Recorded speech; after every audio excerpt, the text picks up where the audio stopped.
इसका कर्जा कौन देगा। बहुत पुराने समय की बात है। एक गांव में एक भले आदमी गंगाराम का देहांत हो गया था। तो जैसे ही उस आदमी के परिवार वाले उसकी अर्थी को शमशान ले जाने लगे, तभी अचानक एक मोटे ताजे सेठ ने उस अर्थी का एक पांव पकड़ लिया और बोला कि मरने वाले इस गंगाराम से मैं 2 लाख रुपए कर्जा मांगता हूँ, इसलिए पहले मुझे मेरे पैसे दे दो, तभी मैं इसकी आरती को शमशान ले जाने दूंगा।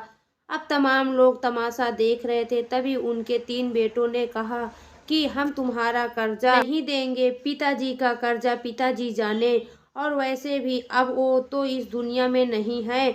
अगर तुम्हें इनकी अर्थी ले जानी है तो ले जाओ।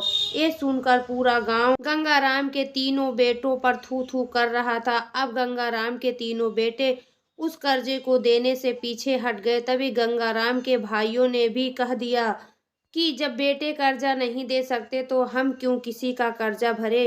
अब गंगाराम की अर्थी को वहां रुके हुए बहुत देर हो गई थी। तभी ये बात गंगाराम की इकलौती बेटी तक पहुंच गई, तो वो भागी भागी अपने पिताजी की अर्थी तक पहुंची। तभी उसने देखा कि उसके पिता की अर्थी का एक पांव किसी बड़े सेठ ने पकड़ रखा था। ये देखते ही उसने आंखों में आंसू लिए अपना सारा जेवर और जितने भी पैसे उसके पास थे वो उसे दे दिए, और फिर उस सेठ के सामने हाथ जोड़ते हुए ये कहा कि सेठ, अगर ये सब जेवर बेचकर भी आपका कर्जा पूरा नहीं हो पाए तो मैं खुद आपका सारा कर्जा चुकाऊंगी, मगर इस समय मेरे पिताजी की अंतिम यात्रा को मत रोकिए। तभी उस सेठ ने गंगाराम की अर्थी का पांव किसी और को पकड़ाकर उसकी बेटी के पास आकर बोला कि बेटी मुझे माफ कर दो। बेटी, दरअसल बात ये है कि मुझे गंगाराम से 2 लाख लेने नहीं बल्कि देने हैं। गंगाराम ने 3 साल पहले मेरी कुछ मजबूरी पड़ने पर अपनी एक जमीन बेचकर मुझे ये 2 लाख रुपए दिए थे, और वो तो इतना भला आदमी था कि मुझसे 1 रुपया भी ब्याज नहीं लिया।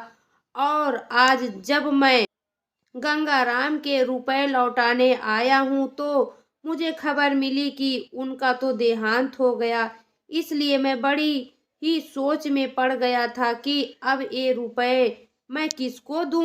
इसलिए मैंने ये खेल खेला ताकि गंगाराम जी के ये 2 लाख रुपए घर के एक ऐसे सदस्य के पास जाएं जो वाकई में उनको प्यार और उनकी इज्जत करता हो। और बेटी, आज तुमने ये भी साबित कर दिया कि अपने माँ बाप को एक बेटे से ज्यादा एक बेटी ही प्यार करती है, इसलिए ये 2 लाख रुपए मैं तुम्हें सौंपता हूँ। काश तुम जैसी बेटी हर घर में हो जो अपने माता पिता की इतनी इज्जत करती है। ये सब देखकर गंगाराम के बेटे और भाई का सिर शर्म से नीचे झुक गया। वाकई में दोस्तों, ये बात तो एकदम सच है कि एक माता पिता को बेटे से ज्यादा बेटी ही प्यार और उनकी इज्जत करती है। इसलिए दोस्तों, बेटी पढ़ाओ और बेटी बचाओ। तो दोस्तों, आपको यह छोटी सी कहानी कैसी लगी?